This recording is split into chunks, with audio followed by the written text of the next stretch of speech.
하나님 아버지, 감사와 찬송과 영광을 올려드립니다. 하나님의 은혜로 오늘도 생명을 연장시켜 주시고 새날을 허락해 주시고 아버지의 집으로, 주님의 몸된 교회로, 은혜의 보좌 앞으로 저희를 인도해 주셔서 찬송하게 하시고 기도하게 하시고 말씀을 전하고 듣게 하시니 아버지가 감사합니다. 아버지 하나님, 이 시간 하나님 말씀을 듣기를 소원하고 받기를 소원하고 저희들의 심령에 마음의 문을, 귀를 열어주셔서 온전히 아버지의 말씀과 아버지의 뜻을 바로 잘 듣고 받을 수 있는 시간이 되도록 성령 하나님께서 이 시간 온전히 주장하여 주옵소서. 예수 그리스도 이름으로 축복하며 기도 올려옵나이다. 아멘. 호세아서를 시작하면서 서두에 아모스 선지자는 공의를 외쳤던 공의의 선지자라고 한다면 호세아 선지자는 사랑의 선지자라고 말씀을 드렸었는데, 오늘 이 14장 1절부터 이 8절까지는 뭐라고 얘기하냐면 일명 사랑의 치유다, The Therapy of Love다 라고 이름이 붙여진 그러한 단락이 되겠습니다. 그러니까 하나님의 그 사랑과 긍휼을, 회복을 이제 약속하시고 말씀하시는 부분으로 호세아의 편지가 이제 끝이 나게 됩니다. 호세아의 글이. 그러니까 회개를 전제한 찬양과 예배를 드리면 하나님께 돌아와서 입술의 열매로 찬양과 예배를 드리면 하나님께서 긍휼을 베푸실 거다, 회복시키실 거다, 하나님의 진노가 이제 그칠 것이다 라고 하는 내용의 이제 마지막 장의 말씀이 되겠습니다. 자, 1절을 봅니다. 이스라엘아, 내 하나님 여호와께로 돌아오라. 내가 불의함으로 말미암아 엎드러졌다. 불의하면 엎드려진다. 의로우면 세움을 받지만 하나님 앞에서 불의하면 엎드려지고 넘어지고 멸망당합니다. 여호와께로 돌아오라는 말씀이 호세아에서 굉장히 많이 있었는데, 동시대에 살았던 이사야 선지자도 55장 이하에 보면 내 불의한 생각을 버리고 여호와께로 돌아오라, 우리 여호와께로 돌아오라 라고 동일하게 외쳤던 것을 보게 됩니다. 그러니까 하나님께로 돌아오라는 얘기는 하나님에게서 떠났다는 걸 의미하고, 하나님에게서 멀어지고 떠났다라는 것은 세상에 가까웠다는 거고 우상에 가까웠다는 거죠. 그러니까 우상 숭배하는 거 이제 그만 그치고 불의한 일을 이제 그만하고 돌아오라는 거예요. 하나님께로. 그래야 세움을 받지, 그래야 회복이 되지. 불의한 생각을 하고 불의한 행동을 하면 엎드려진다 라고 말씀을 하고 있습니다. 2절을 봅니다. 너는 말씀을 가지고 여호와께로 돌아와서, 율법을 가지고 라고도 번역할 수가 있겠고 당시로 보자면, 그러나 이게 미래적 영감으로 보자면 말씀의 본체이신 예수 그리스도를 가지고 라고도 번역을 할 수가 있습니다. 그러니까 결국 오늘날 저와 여러분은 하나님께로 가는데 우리가 뭘 가지고 가야 돼요? 예수 그리스도에 대한 믿음을 가지고 가야 돼요. 예수 그리스도에 대한 확실한 전적인 믿음, 그 말씀에 대한 전적인 순종을 가지고 하나님께로 돌아가야 돼요. 그러니까 빈손으로가 아니라 이 땅에서의 열매를 맺는 신앙, 이렇게 표현하는데, 그 열매가 뭐냐? 예수 그리스도에 대한 그 믿음, 말씀에 대한 순종으로 말미암는 열매. 이 세상 것은 아니죠. 이 세상 것은 가지고 갈 수 없다는 걸 이미 우리 앞에 죽은 사람들이 많이 증명을 하잖아요. 뭐 돈을 가져갈 수가 있어요. 땅 문서를 가지고 가요. 뭐 아무것도 못 가져간단 말이에요.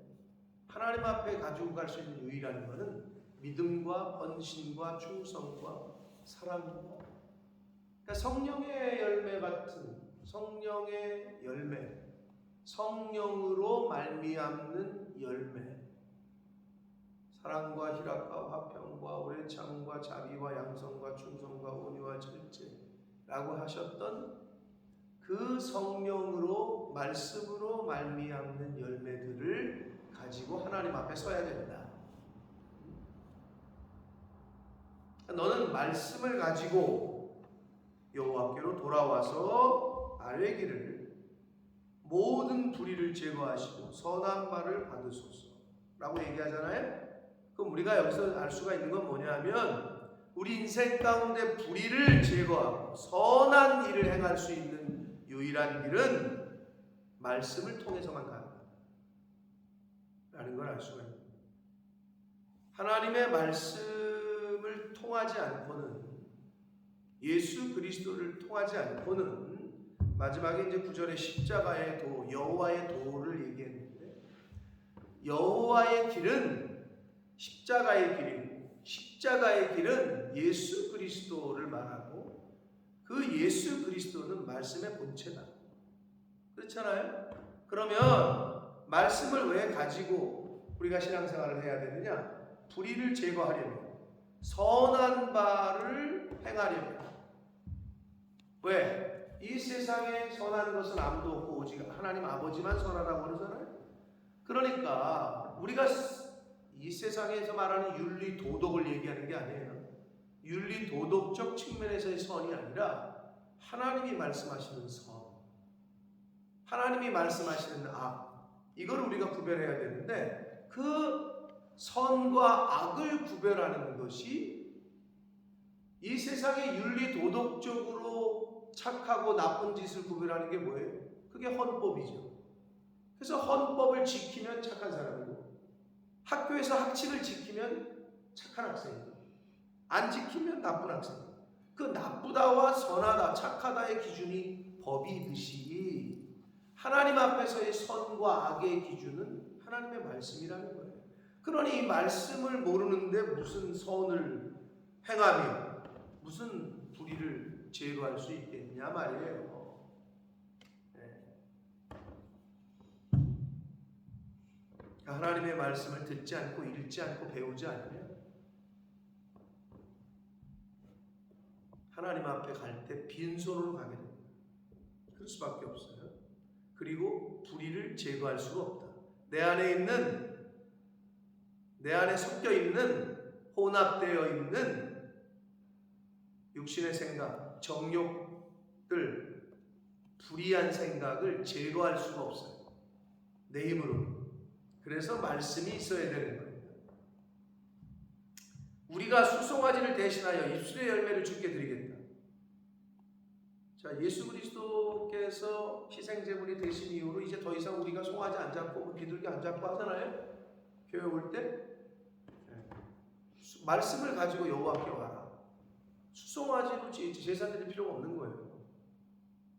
그 예수를 소유하고 있는 사람, 하나님의 말씀을 소유하고 있는 사람, 수송아지를 대신하여 입술의 열매를 주께 드리겠다. 찬양과 감사, 예배를 드리라는 거죠. 참 성경은 어디를 봐도 이렇게 일맥상통한지, 그 흐르는 줄기는 오직 하나예요. 원줄기야, 원줄기. 어디를 봐도. 고구마 캐보신 분 있어요? 감자나? 권사님 캐본 적 한 번도 없죠? 먹어는 봤어도. 봤어요? TV에서? 네. 캐봤어요? 그래? 어디서? 유진이 유치원 아, 때 주말 농장 뭐 이런 거? 유치원 때 네, 경험. 주말 농장. 전 이제 아버지가 뭐 감자 농사도 짓고 고구마 농사도 져가지고 여주에 또 고구마가 유명해요. 여주 고구마. 이게 캐잖아요? 그럼 나는 하나가 있는 줄 알고 딱 이렇게 빼는데 쭉 달려 들어와. 그러니까 한 줄기에 여러 개가 이렇게 달려 있단 말이야. 그럼 원 줄기만 잡으면 이게 쭉 나온단 말이에요. 성경은 한 줄기로 이렇게 돼 있는데 고구마가 이렇게 감자가 달려 있잖아. 이게 창세기고 출애굽기고 이게 뭐 각권의 성경인 거지. 원 줄기는 똑같아. 그래서 어디를 봐도 그 해석은 같을 수밖에 없는 거예요. 아니 2절의 말씀으로 지금 신약이 해설이 되잖아. 2절의 말씀으로 말씀을 가지고 여호와께로 돌아온다. 아니 도대체 무슨 말씀을 가지고 돌아오라는 거야? 근데 말씀의 본체가 예수 그리스도라고 가르쳐 주셨단 말이야. 그러니까 예수 그리스도를 가지고 여호와께 돌아오지 않는 사람은 이거 인생 헛산 거지. 그러니까 예수를 믿는 믿음을 가지고 돌아오라는 얘기고 하나님의 말씀을 가지고 그리고 살다가 불의를 제거하고 선한 일을 행하다가 그걸 가지고 하나님 앞에 오라는 거죠.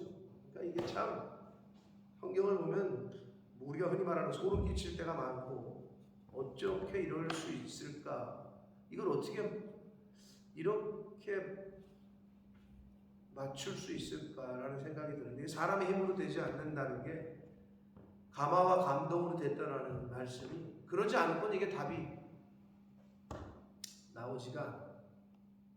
그러니까 수송아지를 대신해서 이제는 우리가 찬양과 감사가 곁들여진 입술의 열매를 하나님 앞에 그런 예배를 드리게 된다. 3절 우리가 아수르의 구원을 의지하지 아니하면 말을 타지 아니하며 말은 애굽의 기병대 군사력을 말합니다. 그러니까 옛날에는 말하면은 군사력을 상징했단 말이에요. 근데 애굽의 기병 기마대가 굉장히 그 당시에 용맹을 떨치고 있을 때였고, 그러니까 아수르의 구원을 의지하지 아니하고 애굽을 더 이상 의지하지 않겠다. 다시는 우리의 손으로 만든 것을 향하여 너희는 우리의 신이라고 하지 않겠습니다. 그러라는 거죠. 이는 고아가 주로 말미암아 긍휼을 얻음이니이다 라고 할지니라. 고아가 주로 말미암아 긍휼을 얻는다. 고아는 누가 고아예요? 부모 없는 게 고아죠. 그리고 고아는 이 당시나 오늘날이나 긍휼의 대상, 불쌍함의 대상이에요. 그렇죠? 고아 없는 게 참 부모 없는 게 제일 서럽죠. 학생인데 담임 교사가 없어. 담임 선생님이 없어. 서러운 거죠. 교회를 다니는 성도인데 담임 목자가 없어. 그거만큼 어리석고 서러운 게 없는 거예요. 근데 이제 어떤 사람들은 담임이 있으면 저거 우리 꼰대야 막 이렇게 표현하잖아요. 애들이 부모한테도 그렇고 미치겠어 아주 그냥 자기를 구속한다는 거죠. 자기를 자꾸 간섭한다는 거죠. 근데 그 간섭과 구속이 은혜인 걸 모르는 거죠. 스승이 없는 제자. 뭘 배우는데 그 분야에 나를 이끌어주는 스승이 없다. 그거는 스승이 있는 사람보다 훨씬 돌아가고 오래 걸립니다. 그러니까 인생을 놓고 봐서 참 스승 되신 예수 그리스도, 인생의 참 스승, 영원한 목자장 되시는 대제사장 되시는 예수 그리스도가 없다? 그러면 이 험난한 이 어두움 같은 세상에서 빛이 없는 것과 같고 랜턴이 없는 것과 같고 갈 길을 비추는 등과 빛이 없는 거죠. 그러니까 어두움 가운데서 좌충우돌하는 거예요. 똥인지 된장인지 모르고 막 어두우니까 그러고 살아가는 게 인생이에요. 그 어두움에 빛으로 오신 분이 예수 그리스도고 내 가는 길에 빛이고 내 발의 등이고 하시는 게 예수님이다. 하나님의 말씀이다. 라고 성경은 얘기하고 있는 거예요. 아무리 어두워도 빛이 있는 사람은 불이 있는 사람은 쉽게 찾을 수가 있고 구별할 수가 있어요. 이건 된장인지 알았더니 똥이네. 구별이 돼, 비치면. 근데 없는 사람은 구별을 할 수가 없어.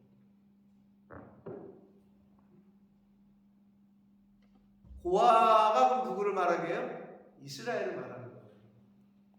자기네가 하나님 없이 살았다는 거예요. 하나님 아버지를 아버지로 인정하지 않고 고아처럼 그렇게 살았다는 걸 말하는 거예요.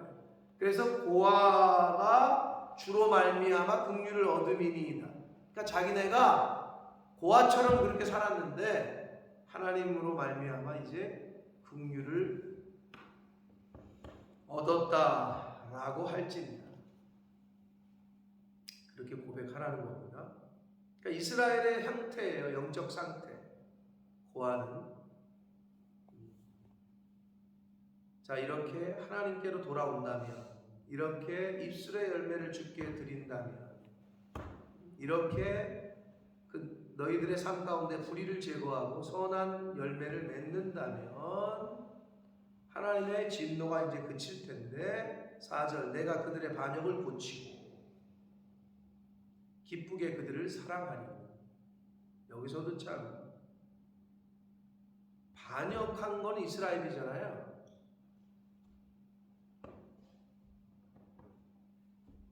우상을 섬긴 건 이스라엘인데요. 성경에 뭐라고 얘기하냐면 하나님께서 내가 그들의 반역을 고치고, 여러분 우리는 우리 스스로 고칠 수가 없어요. 여러분 스스로 잘 알잖아요. 여러분 스스로가 좋은 사람으로 변화되던가요? 그 승질 하나 못 버리는데, 그 자고한 그 교만함 하나 못 버리고, 그 정욕 하나 못 버리는데 못 고쳐요. 우리는 하나님이 고쳐주셔요. 그래서 여기 뭐야? 내가 그들의 반역을 고치고, 하나님이 고쳐주시는 방편이 뭐예요? 그게 징계예요. 여러분 아이가 뭐 미운 5살, 뭐 죽이고 싶은 7살 뭐 이랬다는데 중2병 뭐 어쩌고 저쩌고. 자, 그런 시기가 있죠. 반항하는 시기. 도를 넘을 때 그때 회초리를 드는 거야 부모가. 그 못된 고집을 꺾기 위해서. 그게 대립이 되는 거야. 딱 타이밍이 있어요. 근데 그 타이밍을 넘잖아요. 더 커버리잖아요. 그때는 소용이 없어요. 당연히 힘으로도 안 되고 이미 때가 늦어요. 초달을 칠 때가 있는 거예요. 어려서. 그래서 그걸 그때 딱 꺾어 놔야 잘못됐다는 걸 잘못됐다는 하고 인정을 하고 그 다음부터 그렇게 행동을 하고. 그런 시기가 있는데 그걸 넘어서면 안 되는데, 하나님이 왜 징계를 하느냐? 고치기 위해서. 우리가 징계를 받을 때 왜 기뻐하라고 성경이 말하느냐? 우리를 고쳐주시는 과정이니까. 여러분 예를 들면 우한이 수술했잖아요. 수술하면 아프잖아요. 원장님 수술해봤어요? 안 해봤죠? 나도 안 해봐서 몰라. 승혁이 다리가 얼마나 아픈지. 응? 우한이 여기를 제거하는데 얼마나 아프겠어요, 통증이? 근데 아프게 했다고 일어나가지고 의사한테 왜 날 이렇게 아프게 이런 환자가 있어요? 그건 잘 돌봐줘야죠, 그렇죠? 그건 제정신이 아닌 거지. 너무 아프니까. 아프게 했다고, 자기를 아프게 했다고 지금 의사를 갖다가 막 욕하거나 주먹질하는 환자가 있냐고. 제정신이 아닌 거죠. 왜 지금 환자가 자기를 아프게 했어? 고치기 위해서. 간단하죠. 그러니까 하나님이 지금 우리를 왜 아프게 해? 고치기 위해서. 왜 징계하셔? 고쳐주기 위해서 하는데 왜 하나님 앞에 승질을 해? 간단한 거야. 근데 그거를 사단은 그 간단한 원리와 기본과 기준을 깨닫지 못해.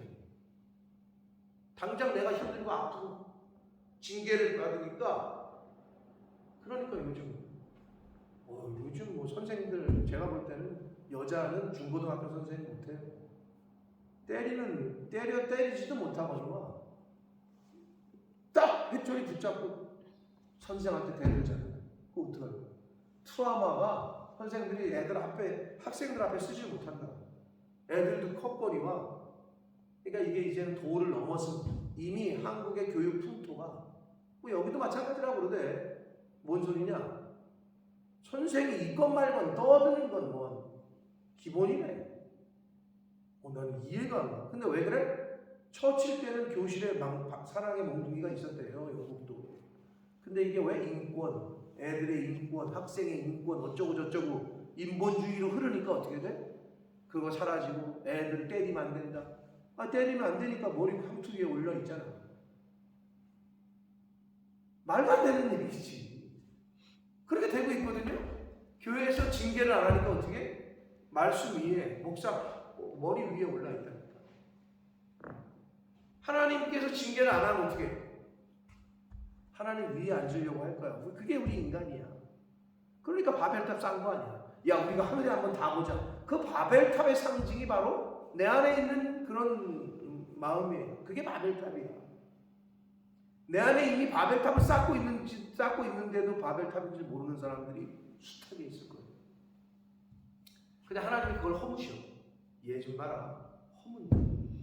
징계를 하셔. 왜? 고쳐주기 위해서. 내가 그들의 반역을, 하나님이 반역을 하는 거를 이스라엘을 고쳐주지 않으면 고쳐질 수가 없어요. 인간 스스로. 의사가 환자를 고치지 않으면 고칠 수가 없다니까. 지 혼자 어떻게 고쳐? 지 혼자 거울 보고 수술을 해? 못한단 말이야. 똑같은 얘기를 하고 있는 거예요. 그런데도 우리는 그 하나님께 자꾸 엉뚱한 소리를 하는 거죠. 내가 그들의 반역을 고치고, 즉 하나님이 고쳐주셔야 고쳐진다. 징계의 목적은 치료하고 살리는 데 있는 거다. 왜 하나님께서 우리를 징계하시냐? 치료하고 고쳐주고 살리기 위해서 하시는 거다. 그러니 감사하지. 그러니 감사한 거지. 기쁘게 그들을 사랑하리니. 하나님의 사랑이죠. 진짜 하나님의 사랑. 고쳐서 사랑하시겠대. 나 같으면 버릴 것 같은데. 버리는 카드로. 근데 하나님은 고쳐서 사랑하시겠대요. 나의 진노가 그에게서 떠났습니다. 내가 이스라엘에게 이슬과 같으리니 그가 백합화같이 피겠고 레바는 백향목같이 뿌리가 붙일 것이다. 이슬과 백향목, 백합화, 이거는 하나님의 그 사랑. 이슬은 구체적으로는 성경에서는 하나님의 축복과 은혜, 성령의 은혜를 상징할 때 쓰이는 거고요. 백합화도 그 하나님의 은혜를 머금고 피어나는 어떤 성도들의, 그 믿는 사람들의 하나님의 은혜를 받은, 그리고 그렇게 꽃이 피는 성도들의 일상, 하나님의 은혜를 입은 성도들을 상징하고, 백향목은 계시록 22장 2절에 보면 생명나무가 나오는데, 성전을 지을 때도 백향목으로 졌지만 레바논의 백향목이 제일 유명했잖아요. 자, 이 백향목은 계시록 22장 2절에 나오는 생명나무를 연상케 합니다. 자, 그렇게 뿌리가 박힐 것이다. 하나님께서 그렇게 하나님의 백성들을 다시 회복시켜 주시겠다. 6절, 그의 가지는 퍼지며 그의 아름다움은 감람나무와 같고, 감람나무의 특징은 가지와 잎사귀가 많은 게 특징이에요. 즉 풍성함의 특징인데, 그의 향기는 레바논 백향목 같을 것이다. 집 칠 때 여러분 자작나무로 집을 이렇게 좀 하는 경우가 있죠.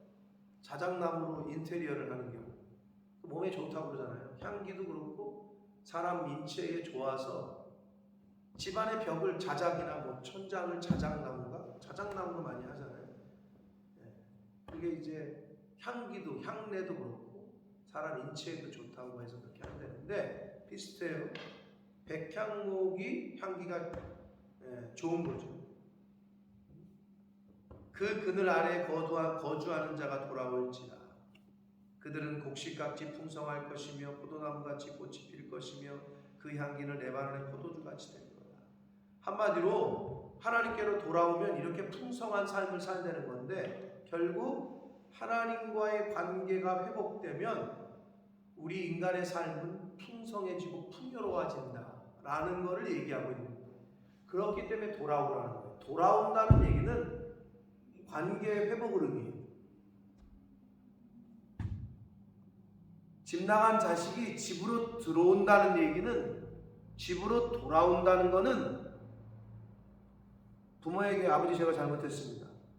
그런 어떤 회개, 잘못의 용서를 구하는 것도 있고 관계 회복을 위해서 돌아온다는 거예요. 그게 돌아옴의 뜻이에요. 그러니까 우리가 하나님께로 돌아간다는 것은 관계가 잘못되어 있고 어그러지고 또는 끊어졌던 것을 다시 회복하는 걸 의미해요. 그게 출발이에요. 첫 출발. 바깥에 있던 세상에 있던 인간이 하나님의 집으로 들어온다는 것은, 교회를 온다는 것은 이제 첫 걸음이야. 하나님과의 관계를 회복하기 위한 첫 걸음. 엉뚱한 헛짓거리 했던 남편이나 아내가 집 나가가지고 딴 집 살림 차렸다가 집으로 다시, 우리가 흔히 하는 말로 왜 겨들어와? 겨들어온 집으로 왜 겨들어왔느냐? 나 잘못했어. 이거의 첫 사인이고, 들어와서 이제는 그 관계를 회복하겠다라는 사인이 바로 집으로 들어오는 거예요. 마찬가지로 하나님을 모르고 말씀을 모르고 예수 그리스도를 몰랐던 영혼이 하나님의 교회로 들어온다는 것은 첫 걸음이야. 이제 첫 단추야. 그래서 교회를 오는 게 그렇게 중요해요. 교회에 와서 이제는 관계의 회복을 시작해야 돼요. 근데 여러분 같아도 생각을 해보세요. 헛짓거리 했던 남편이 집에 들어왔는데 바로 그냥 집만 들어오면 그냥 관계가 옛날처럼 원상복귀돼? 그냥 저절로? 그렇지 않아요. 들어오면 그때부터 시작이죠. 무너졌던 신뢰와 무너졌던 그 관계를 다시 쌓아가는 거죠. 우리의 신앙생활도 마찬가지라는 거예요. 교회를 왔어요? 그럼 이제 시작하는 거예요. 우리의 신앙생활이 그거예요.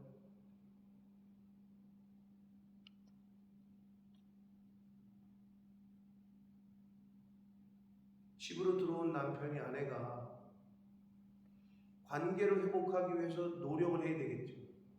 첫 번째는 뭐겠어요? 자기의 잘못을 철저하게 회개를 하는 거겠죠.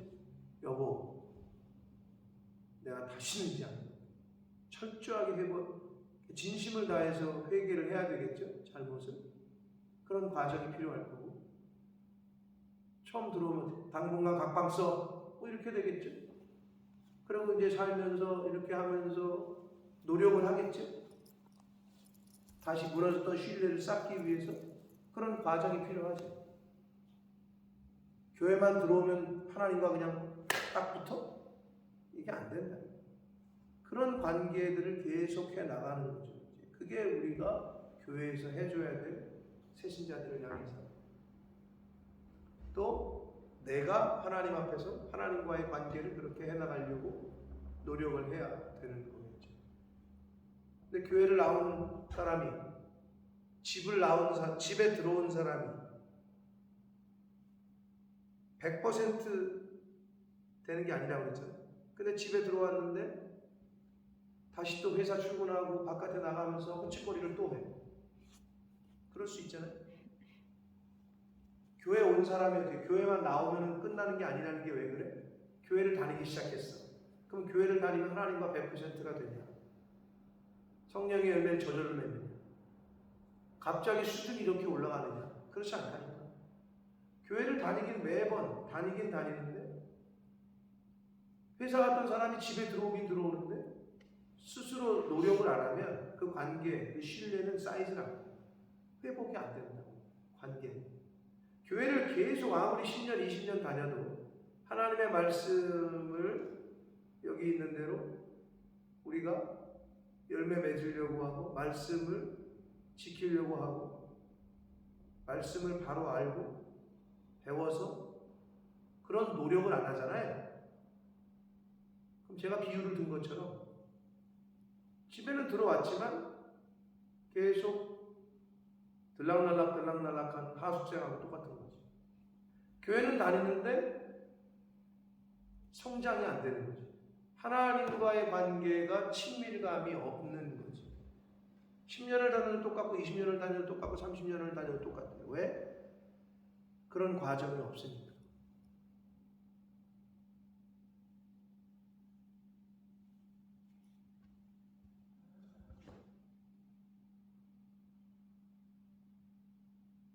사도 바울이 내일 이제 설교의 말씀이기도 하는데 너희가 이제는 장성했을 줄 알았는데 아직도 어린아이와 상태에 있다. 이렇게 고린도 교인들을 향해서 얘기해요.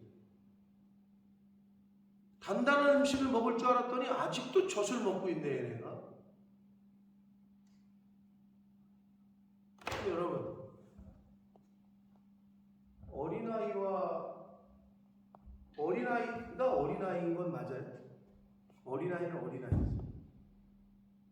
근데 어른이 됐는데도 어린아이 때의 성품과 습관과 이걸 그대로 갖고 있다.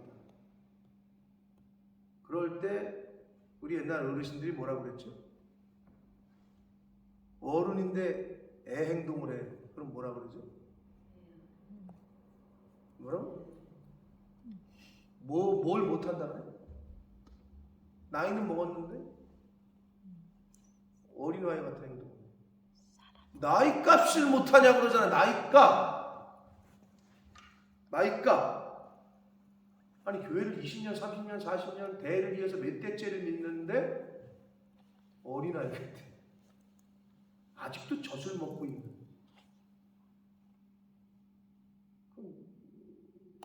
그래서는 안 되는 건데 그러고 있다. 그게 잘못된 거잖아요. 근데 얼마나 많은지 몰라. 유치하냐. 즉 어린아이 행동을 하냐 이 말이잖아요. 유치부 할 때 유치거든요. 유치한 신앙생활하는 사람들이 너무 많아. 애들의 특징이 뭔지 알아요? 애들의 특징이 여러 가지가 있지만 애들은 자기 뜻대로 안 하면 어떻게 해요? 자기 뜻대로 안 됐을 때는 애들마다 다르지만 어떤 애는 길바닥에 들어눕고 어떤 애는 그냥 물어버리고 또 애들의 특징은 삐지길 잘해. 뭐 안 해주면 지 마음에 안 맞으면 입을 삐죽삐죽거리고 그게 애들이에요. 근데 어른이 나이 50, 60 먹은 어른이 그런다. 상상만 해도 진짜. 근데 영적으로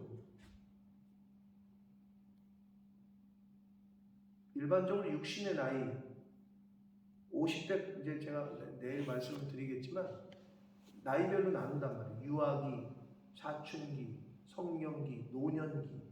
학자들이 이렇게 나눠요. 인간의 육신의 나이에 따라서. 그런데 육신의 나이만 있는 게 아니죠. 무슨 연령이 있다고 해요? 정신 연령이 있다고 그러죠. 육신의 나이랑 상관없어. 그래서 일반적으로 정신 연령이 여자가 높대요, 남자가 높대요. 동일한 나이대에서 여자가 높다고들 하죠. 왜 그런지 모르겠어 나도. 자, 그럼 육신의 나이가 있고 정신 연령이 있어. 그럼 또 뭐가 있을까? 스피리추얼 에이지가 있는 거예요. 정신 연령은 영어로 멘탈 에이지라고 그러더라고요. 그러면 스피리추얼 에이지가 있겠구나. 영의 나이가 있는 거야. 바울이 그 얘기를 한 거야. 너희들은 지금 단단한 음식을 먹어야 될 텐데 아직도 어린아이의 일을 못 버리고 젖을 먹고 있네. 여러분, 의완이가, 유난이가, 승혁이, 수호가 지금 엄마 젖 먹는다고 생각해봐. 징그럽지? 똑같은 거야. 신앙생활을 했으면 장성한 분량, 장성한 사람으로 성장을 해나가야 되는데 이렇게 보면 아니 저게 지금 애야 어른이야. 그래서는 안 되지 않냐.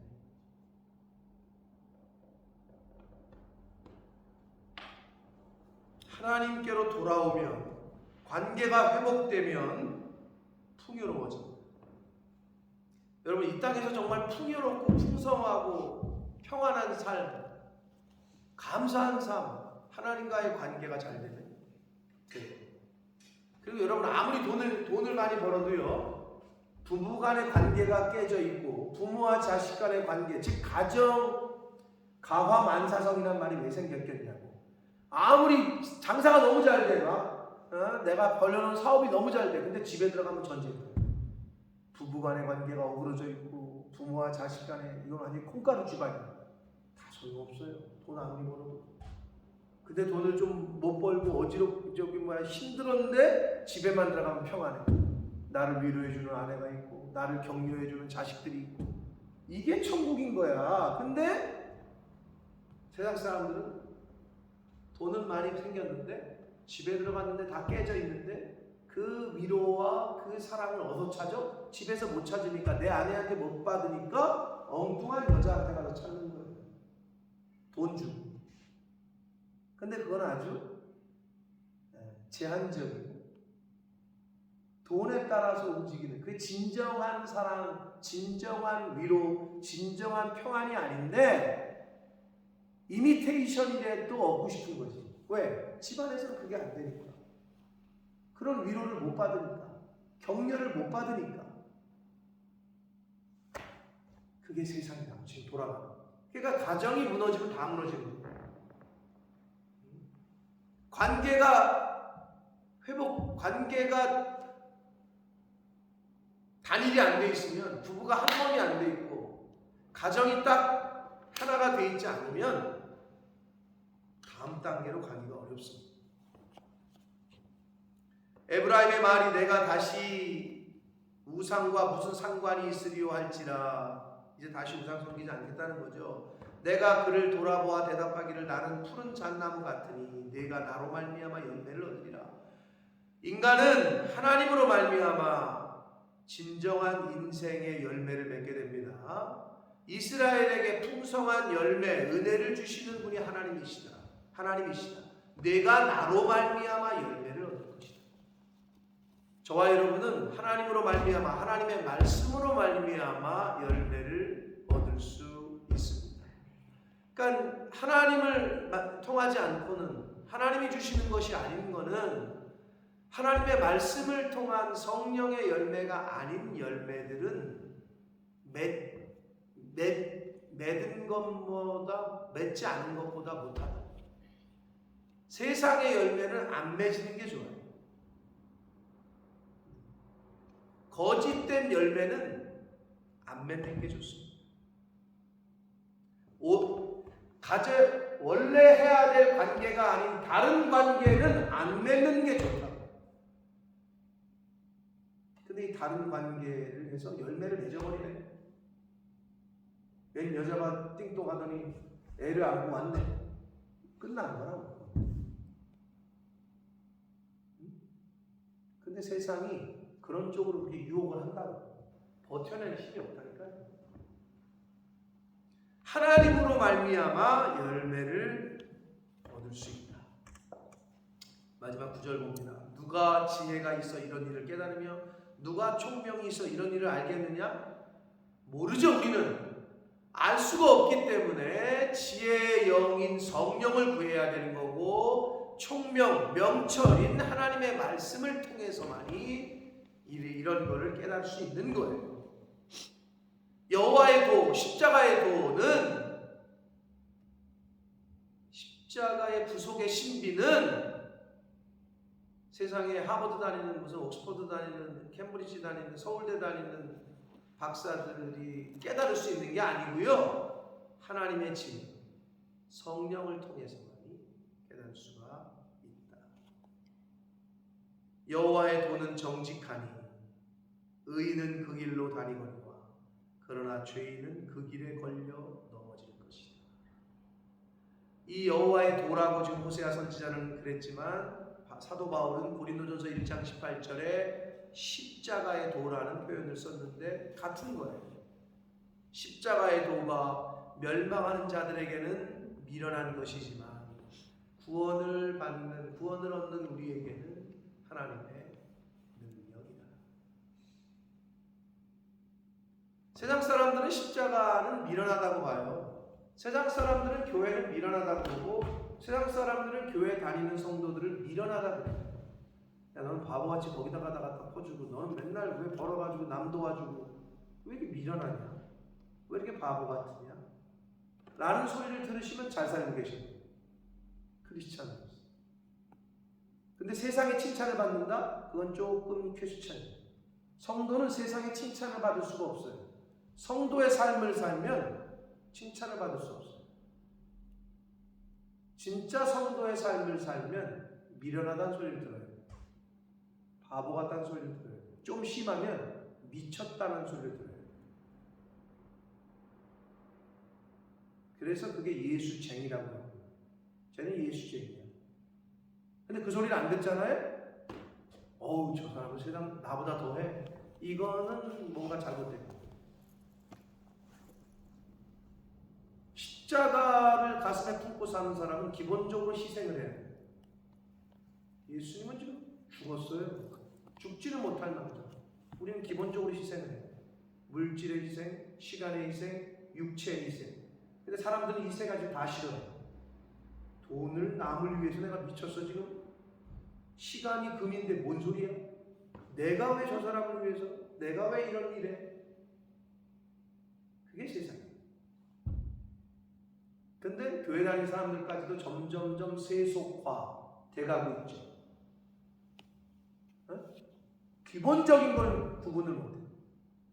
그러니까 물질을 구분 못하고 하나님의 것을 도적질하고 도적질 하는데도 합리화시켜. 도적질 하는 줄 몰라. 하나님의 것을 도적질하는데 도적질 하는 줄을 몰라. 그리고 내가 왜 시간을 교회에 가서 뭘 봉사하고 헌신하는 거? 몸을 들여서 뭐 하는 거? 이미 세속화되고 있어요. 교회가 세상을 향해서 어떤 영향력을 끼쳐야 되는데 세상이 이미 교회에 대해서 영향력을 끼쳐버렸어요. 그런 거를 세속화라고 말하는 거예요. 그럼 우리는 어떻게 해야 돼요? 세속화의 반대. 세속으로 물들여가는 거를 영적으로 물들여가게 해야 되잖아, 세상을. 성령화를 시켜야 되는데, 거룩하게 시켜야 되는데, 이 세큘러한 것들이 교회에 너무 많이 들어와 있지. 그러니까 이게 세상인지 교회인지 모를 정도로 교회 안에서 세상에서나 벌어지는 일들이 벌어지고 있다.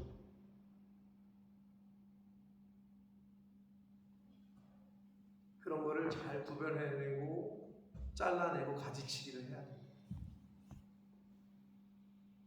사랑하는 성도 여러분, 호세아서를 우리가 이제 오늘 마치는데 하나님의 사랑, 하나님은 계속 기다리십니다. 하나님이 택하신 자녀들을 향해서는 하나님은 포기하지 않으십니다. 누굴 택했는지 우리는 알 수가 없어요. 창세전에 택하셨다고 하니까 하나님은 끝까지 기다리십니다. 그리고 포기하지 않으십니다. 그리고 하나님이 택하신 자녀는 멸망길로 가게 내버려 두지 않으십니다. 내버려 두지 않기 위해서 징계도 하시고 환난도 주시고 고난도 주시고. 왜? 고치시기 위해서. 왜? 돌이키시기 위해서. 그렇기 때문에 징계를 당할 때도, 징계를 안 당할 때도 감사한 거고, 징계를 당할 때는 더 감사한 거고.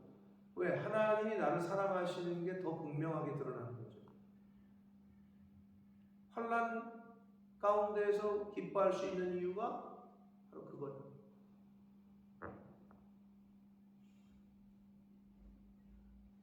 인생을 살다 보면 왜 어려운 일이 없겠어요? 삶 자체가, 이 세상의 인생 자체가 쉬운 게 아니라 어렵지. 근데 하나님이 그럼 왜 나를 이곳에 보내셨고 왜 그런 상황 가운데 두실까? 사랑하시니까. 나를 잘 훈련시켜서 연단시키셔서 소망을 이루게 하시려고 하는 거니까. 그러니까 감사한 거죠.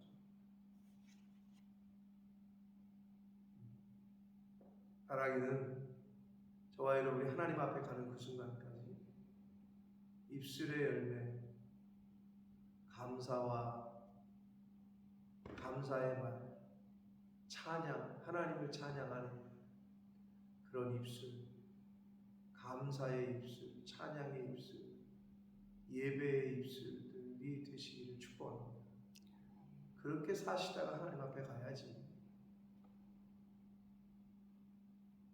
거짓의 열매, 세상의 열매들 아무리 많이 맺어봤자 소용없는. 싸우시려면 천국에 싸시라. 하늘. 자, 내일부터는 이제 내일 우리가 뭐 주일이라 영상을 통해서 내일과 월요일, 내일부터는 이제 전도서의 말씀을 시작합니다. 또 다른 잠언과 함께 또 다른 지혜서라고 할 수 있는 전도서의 말씀을 가지고 함께 은혜를 나누도록 하겠습니다. 기도하겠습니다. 살아계신 하나님 아버지, 감사와 찬송과 영광을 올려드립니다. 하나님 아버지의 사랑, 아버지 하나님이 저희들을 얼마나 사랑하시는지 호세아의 말씀을 통해서 저희가 다시 한번 깨닫고 느끼는 시간이었습니다. 아버지 하나님, 하나님이 우리를 왜 징계하시는지, 우리에게 왜 어려움을 주시는지, 우리를 사랑하시고 우리를 고치시기 위해, 우리가 다시 회복되게 하시기 위해서 그런 시간과 그런 환경을 주신다는 걸 다시 한번 깨닫습니다.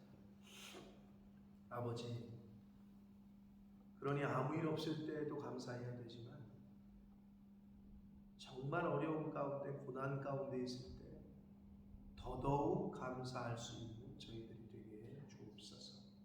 아버지, 하나님 앞에 갈 때 말씀을 가지고 오라 하셨는데 성령의 열매, 말씀의 열매들을 잘 맺어서 예수님을 믿는 그 믿음의 열매, 신앙의 열매를 이 땅에서 잘 맺어서 하나님 앞에 서는 제가 되게 해주시고 주님의 몸된 교회에 속한 모든 권속들 한 사람 한 사람들이 되도록 주여 은혜 내려 주옵소서.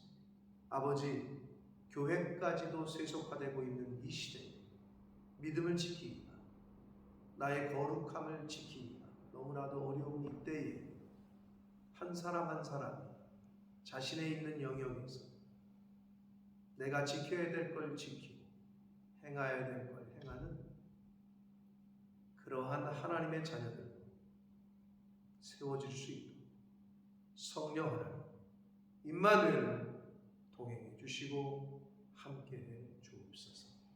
예수 그리스도 이름으로 축복하며 기도드립니다. 아멘. 하늘에 계신